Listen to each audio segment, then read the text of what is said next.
नस्तनपूर येथे शनी अमावस्याला भाविकांची गर्दी।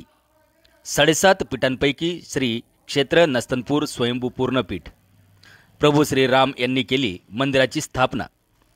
7.5 पीठांपैकी नाशिक जिल्ह्यातील नांदगाव तालुक्यात असलेले श्री क्षेत्र नस्तनपूर स्वयंभू पूर्णपीठ म्हणून महाराष्ट्रभर ओळखले जाते। आख्यायिकाप्रमाणे प्रभू रामचंद्रांनी स्वहस्ते स्थापन केलेल्या 3.5 पीठांमध्ये नस्तनपूरला पूर्णपीठ म्हणून मान्यता आहे। या शनी महाराज देवस्थानच्या दर्शनाने व गोदावरीच्या कुंभ स्नानाने शतजन्माची पापे नष्ट होतात असे मानले जाते। या ठिकाणी शनी अमावस्याला मोठी यात्रा भरते। संपूर्ण राज्यातून लाखो शनिभक्त या ठिकाणी दर्शनासाठी येत असतात। यावर्षी देखील शनी अमावस्या निमित्त श्री क्षेत्र नस्तनपूर येथे महाआरती व यात्रेचे आयोजन करण्यात आले होते। यावेळी मंदिराला विद्युत रोषणाई व फुलांच्या माळांनी सजावट करण्यात आली होती। यावेळी असंख्य भाविक भक्त दर्शनासाठी उपस्थित होते। आवाज न्यूज मराठी, नांदगाव।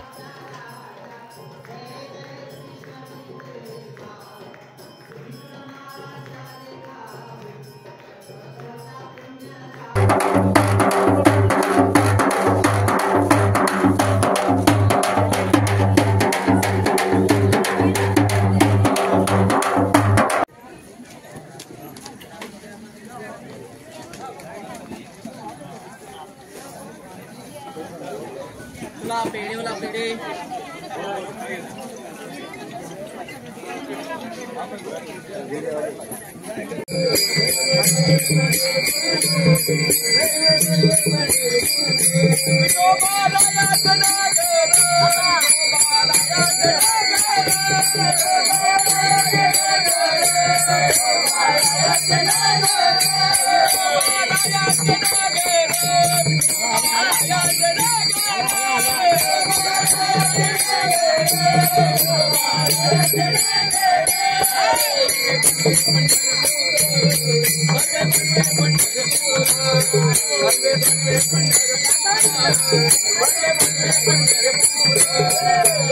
रामकृष्णारी नीलांजनम समाभासम ब्रह्मपुत्र मेघोजम छायामार्तंड संभूतम तम नमामि शनीश्वरम।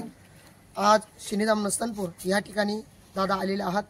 या ठिकाणी जी वारकरी शिक्षण संस्था चालू आहे त्या संस्थेची मुलाखत दादा घेत आहात। या ठिकाणी संस्था कशी चालते तर आज अमावस्या आहे। या अमावस्या निमित्ताने संपूर्ण परिसरातील संपूर्ण शनीभक्त परिवार या ठिकाणी दर्शनाला येत असतात व संस्थांना सहकार्य करत असतात। आज हजारो संख्येने गर्दी आहे आणि शनिवारी अमावस्याला गर्दी असते। मग ही संस्था कशी चालते जर सांगायचं ठरलं तर हे जे भाविक येतात, भाविक या ठिकाणी सहकार्य करतात। संस्थांसुद्धा चांगली अशी सिक्युरिटी चांगली सोय देतं आणि ज्या सहकार्यामधून जे काही लाभ होईल त्या लाभातून ही संस्था चालते। या संस्थेमध्ये सध्या 55 मुलं शिकतात। यामध्ये काही मुलं आई वडील नाहीत अशा आहेत, काही मुलांना आई आहे वडील नाही किंवा काहींना दोघंही आहे पण परिस्थिती गरिबीची आहे अशी मुलं या ठिकाणी शिक्षण घेतात। मग तुम्ही म्हणाल महाराज यांचं शाळेचे शिक्षण सर्व शिक्षण कसं चालतं तर संस्थान काही मदत करतं किंवा परिसरातील संपूर्ण भाविक भक्त मदत करतात। त्या मदतीने हे संस्थान चालतं व ही संस्था चालते। सुंदर प्रकारे संस्था चालू आहे। सर्वांच्या कृपा आशीर्वादाने रामकृष्ण हरी।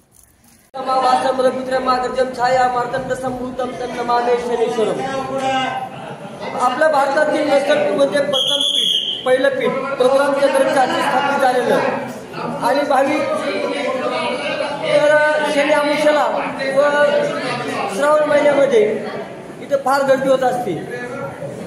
नवसाला पावणारा शनी महाराज जे कोणाचे मनोकामना असतील ते सर्व पूर्ण होतात असे शनी महाराज आहे। प्रभू रामचंद्रांनी पहिलं स्थान स्थापित केलेलं आहे।